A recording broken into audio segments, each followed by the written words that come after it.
Now, while Basho was taking poetry to the peasants, Bankei was taking Zen to them as well, to the farmers. And he ran his Zen on an entirely different system. He talked mainly about what he called Husho. Husho is the unborn, that which has not yet arisen and which, as a matter of fact, never does arise. And so he said, there is in you the unborn mind which was given to you by your parents. Let me just read you a few quotations from him to show you what sort of a person he was. The mind begotten by and given to each of us by our parents is none other than the Buddha mind, birthless and immaculate, sufficient to manage all that life throws upon us. A proof. Suppose at this very instant, while you face me listening, a crow caws and a sparrow twitters somewhere behind you. Without any intention on your part to distinguish between these sounds, you hear each distinctly. In doing so, you are hearing with the birthless mind, which is yours for all eternity. Well, we are to be in this mind from now on, and our sect will be known as the Buddha Mind Sect.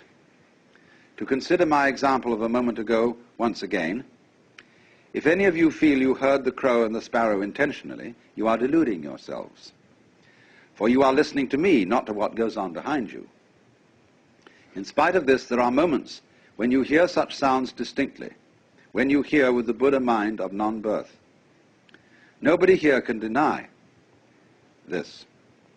All of you are living Buddhas because the birthless mind which each possesses is the beginning and the basis of all.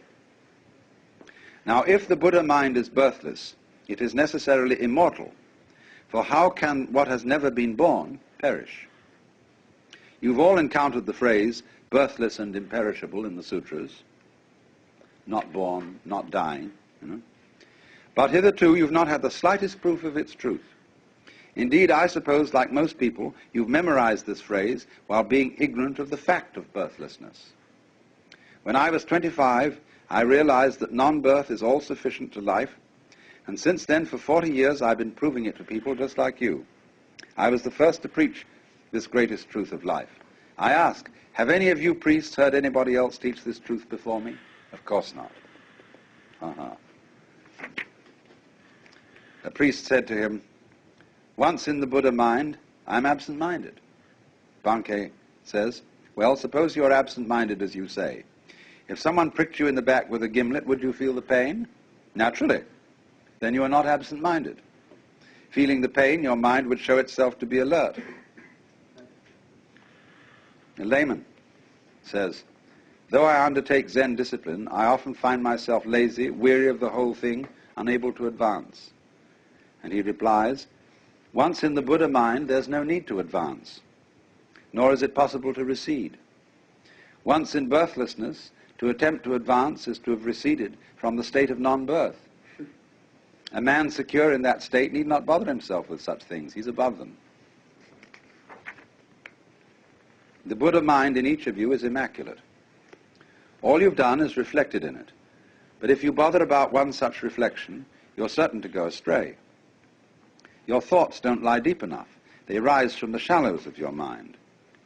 Remember that all you see and hear is reflected in the Buddha mind and influenced by what was previously seen and heard. Needless to say, thoughts aren't entities. So if you permit them to rise, reflect themselves, or cease altogether as they are prone to do, and if you don't worry about them, you'll never go astray. In this way, let 100, nay 1,000 thoughts arise, and it's as if not one has arisen. You will remain undisturbed. The only thing I tell my people is to stay in the Buddha mind. There are no regulations, no formal discipline. Nevertheless, they have agreed among themselves to sit in Zen for a period of 2 incense sticks daily. All right, let them. But they should well understand that the birthless Buddha mind has absolutely nothing to do with sitting with an incense stick burning in front of you. If one keeps in the Buddha mind without straying, there's no further satori to seek. Whether awake or asleep, one is a living Buddha.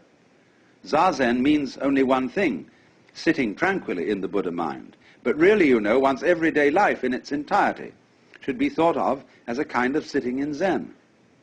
Even during one's formal sitting, one may leave one's seat to attend to something. In my temple, at least, such things are allowed. Indeed, it's sometimes advisable to walk in Zen for one incense stick's burning and sit in Zen for the other. A natural thing after all. One can't sleep all day, so one rises. One can't talk all day, so one sits in Zen. There are no binding rules here. And so that's what happened, you see. Bankei was the abbot of Myoshinji, the Roshi. And he stopped the monks using the kaiseki stick to hit them when they weren't meditating or sleeping in meditation, because he said, even a sleeping man is still a Buddha, and you shouldn't be disrespectful.